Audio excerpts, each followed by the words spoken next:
Coming up, Aaron Rodgers, CNN, and the issue of blind trust. Welcome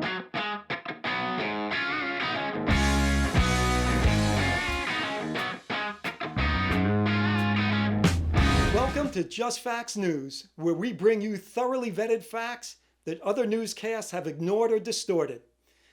Green Bay Packers quarterback Aaron Rodgers has been in the news as of late for being unvaccinated, flouting the NFL's rule that requires unvaccinated players to be masked during press conferences, catching COVID-19, and then telling reporters he had no intention of getting vaccinated in the future. On a CNN news show called The Lead, host Jake Tapper said that Aaron Rodgers is giving new meaning to the word cheesehead, and his co-host, CNN sports analyst Christine Brennan, called Rodgers a crackpot and said that people are really, really disgusted by him.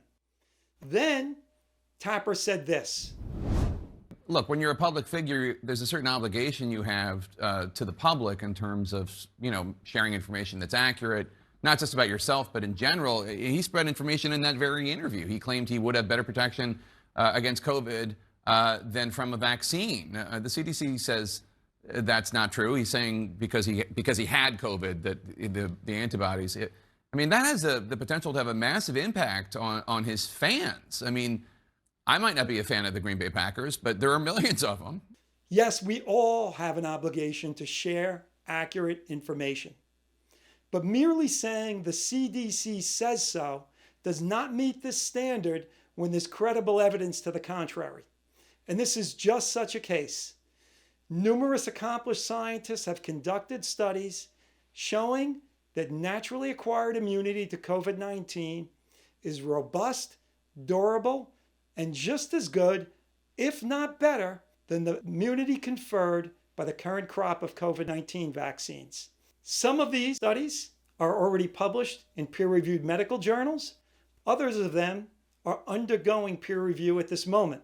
In fact, the government of Switzerland considers naturally acquired immunity to be a valid alternative to vaccination and its COVID-19 safety regulations. Now, this broadcast is not the venue for sorting out the weaknesses and strengths of each of these studies, because that's a pretty complicated task.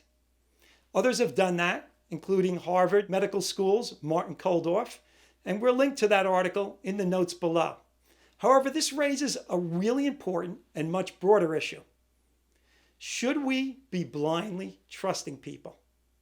Particularly the CDC, which has admitted to making some major errors during this COVID-19 pandemic.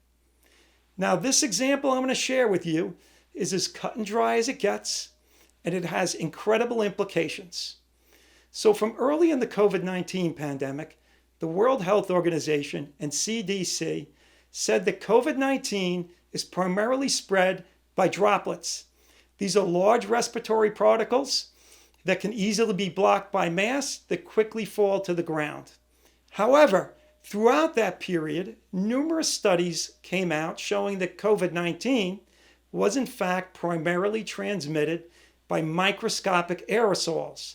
These are fine particles that are 1/17 the size of the pores in the finest surgical masks and 1/80th the size of the pores in the finest cloth masks. Not only that, prior to the pandemic, roughly 20 peer-reviewed journal papers showed that all types of respiratory diseases are primarily transmitted through microscopic aerosols. But the World Health Organization and CDC ignored those studies for more than a year, at which point both of them altered their web pages on how COVID-19 spreads to admit that respiratory aerosols are a primary mode of transmission. When the CDC and the World Health Organization did this, however, there was no press conference, no announcement that, hey, we'd made a mistake and we've corrected it. Instead, they quietly changed their web pages on that matter. Moreover, the CDC deleted a statement that was previously on the web page that said if the disease is primarily spread through aerosols, we would need special engineering controls to stop the transmission of it. When the CDC changed its webpage, it simply deleted that statement, which is highly incriminating because it shows that the CDC gave bad advice and failed to heed the reality of what science journals had been saying for decades. And that advice has fatal implications because if we can control this disease with engineering controls, we can stop a lot of death, a lot of transmission, particularly in institutional settings like hospitals and nursing homes. Now, for more than 80 years, schools and hospitals have been stopping the spread of contagious respiratory diseases with a special engineering control called the UV or ultraviolet disinfection system. These are simple, safe, and fairly inexpensive systems that kill the microbes in microscopic aerosols. Now, the CDC could have come out and said, hey, we need to use these now that we realize what's going on, but instead they deleted the statement that said we need to use them for aerosols, essentially allowing the carnage to continue.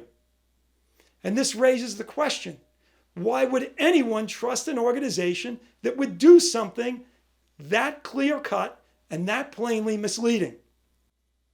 And this is the issue that we should be asking about everyone and everything, particularly when it comes to something that has life or death implications like COVID-19.